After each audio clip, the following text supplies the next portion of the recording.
Hello, Taurus. Welcome to your July 2020 overview reading. This is good for you if you're a sun, moon, or rising Taurus.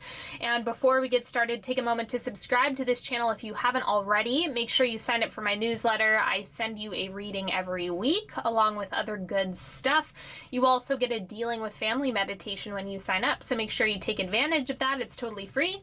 And make sure you check me out on Instagram at Onyx Healing and all other good stuff. So, without further ado, I am going to lay this spread out and then we will get started.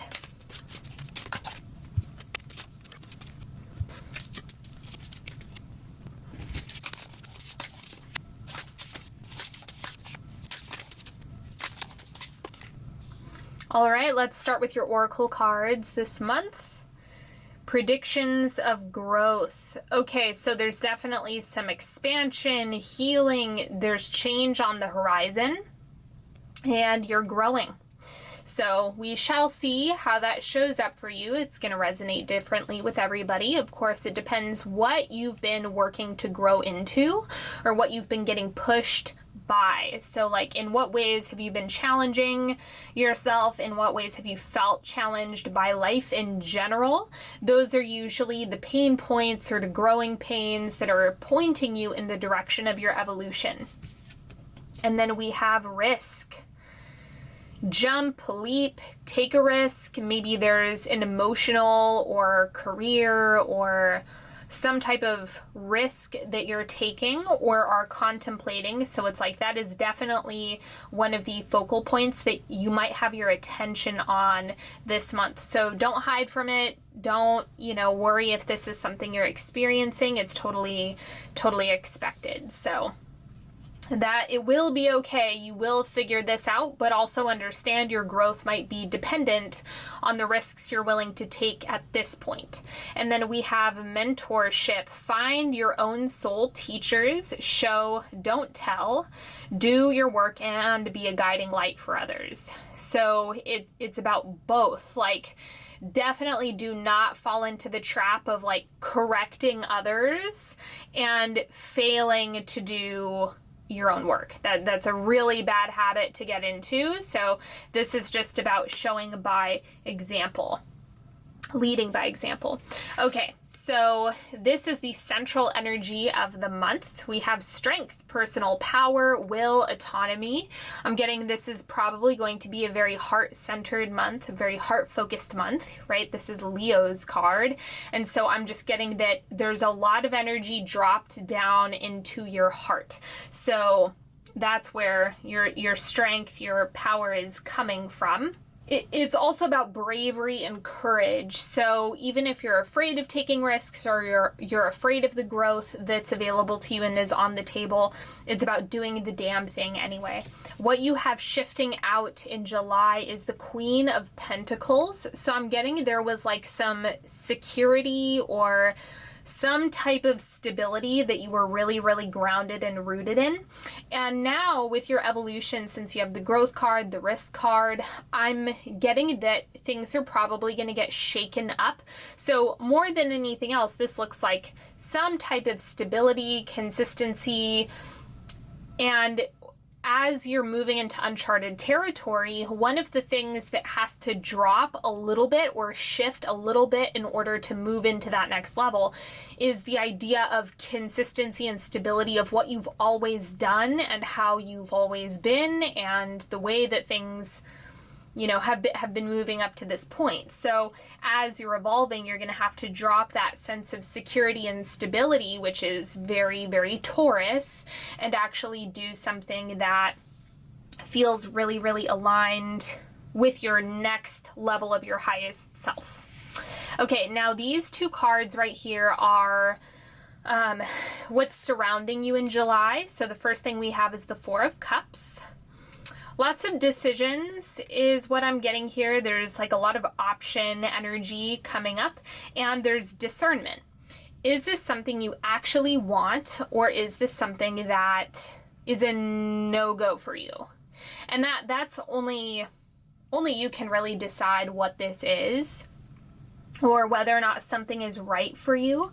So the Four of Cups is just helping you to make the decision, get the clarity, kind of understand things as they come into your space, right? So when you have like an option present itself, or an opportunity, or a relationship, or something like that, a new idea even, you have to check in with your emotions, and you have to check in with your body, and you have to check in with your spirit, right? There's a full body, a full experiential checking that's happening so that you can decide, does this resonate? Is this landing, or is this not?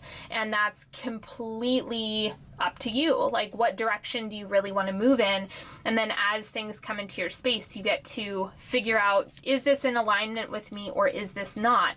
So you might have a lot of things that you're saying yes to or no to, depending on whether you're like clearing space for the right stuff, in which case you're probably going to be experiencing more no's, or maybe there are a lot of things that you want to say yes to, even if there's resistance. To clarify this, we have the Father of Pentacles. So there's something about seeking comfort or seeking stability in trusting your body. So you have the Queen of Pentacles shifting out, but it's like the next step of your stability is actually trusting yourself, not worrying so much about the outcomes necessarily, but instead just focusing on, okay, this is what's right for me in this moment, and letting what's right for you change and evolve. It doesn't have to be stagnant forever. It doesn't have to be super stable forever. Things can change and unfold as you grow. So find stability in your body and in your decision making, not the outcome. And then we have the Queen of Wands. So is this someone who's in your space? Is this a friend, partner, confidant, business partner? Someone is in your space, because this is definitely a person that's coming up very strongly. You know, again, there's more heart energy here. So there's this bold, heart-centered energy in this person. So maybe it's that there's emotional or genuine investment in you or your projects or your ideas or your passions, or this is something that's being reflected back to you with the work that you're doing this month. So lots of heart energy, lots of heart healing for you. I like seeing that because it's pointing you in a direction of stability in a new way. So it looks like the paradigm of what you considered to be stable and secure is actually shifting this month. And then the oncoming energy is the Six of Pentacles, reciprocity, balance. This is harmony in energetic distribution or allocation. So this could have to do with either projects that you're doing or engaging in or actually paying off, or this could be a little bit more abstract and be pointing to your relational experience. Again, because this is a general reading, it all depends what you've been working on or what you've been focusing on. Let me clarify this card for you. And we have the Ten of Swords. Okay. What have you been clinging really tight to? What have you been super fixated on that's draining your energy? What is in your life, whether it be an idea, a project, a relationship, a point of fixation, even like in something you're consuming or obsessing over? It's like you need to rebalance that. There's this time and experience that's coming of you needing to kind of lay the sword down or pull energy away from one of those areas that's really, really defeating and that's really, really sticky. So it looks like what you have is more energetic flow, but you have to pinpoint what is draining you, what is sucking the life out of you, what ultimately isn't making you feel good. That's what the Four of Cups is also having you evaluate as well. And understand that when you're saying yes to your soul, things start moving more. The Ten of Swords is just highlighting the pain point that needs to be addressed. It's not highlighting like the oncoming energy. The Ten of Swords is something that you're already experiencing that needs to move and shift in order for you to experience more energetic flow and reciprocation in all areas. Now we're going to do a 3-card pick. You're welcome to pick a card, any card, ask for guidance, clarity, whatever you're needing. If you need more time, pause the video. Card number 1, we have the Ten of Cups, celebration, happiness, joy. This is things working out in your favor. You have to hold the faith though. So you have to hold 2 things.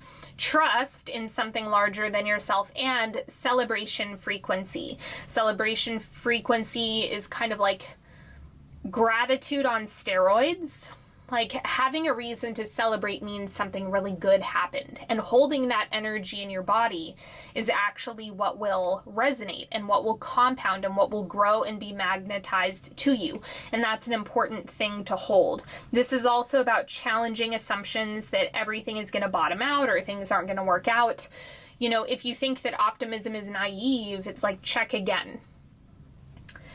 Card number 2, we have the Hierophant. This particular Hierophant card really is calling to boundaries. There might be a lot of people in your space or a lot of busyness and chaotic energy in terms of interaction. You need to chill out or set boundaries or start saying no in some capacity. There needs to be a cutoff point. I think you're spreading yourself too thin in some way, shape, or form in the relational realm. This could even be like if you're running a business and you're overly accommodating customers. You know what I'm saying? Like it could be something as simple as that. It could be you know, having your family constantly in your space, bleeding you dry and you continuing to say yes. So evaluate, what do I actually have energy to give and where do I need to pull back? Don't forget, the 6 of Pentacles is available to you when you address the pain point and you start setting boundaries around that. Card number 3, we have the 5 of Pentacles. This is scarcity. And so it says some give more right there on the forehead. And so this is actually like a wounded overgiving card. So if you are in generosity mode in a way that's actually harming you or creating resentment, you need to investigate that. Once again, I pull your attention to the 6 of Pentacles, which is about proper reciprocity. It's about healthy, energetic give and take. And so this is saying there's something up in the energetic reciprocation that needs to be addressed in order to either heal resentments, wounds, frustrations, so on and so forth. Thank you so much for joining me today, everybody. I hope you've enjoyed this reading. Don't forget to subscribe. Check me out on Instagram at Onyx Healing and sign up for my newsletter. More good things to come. And until next time, I hope you have a wonderful July, everybody, and I will talk to you later. Bye-bye.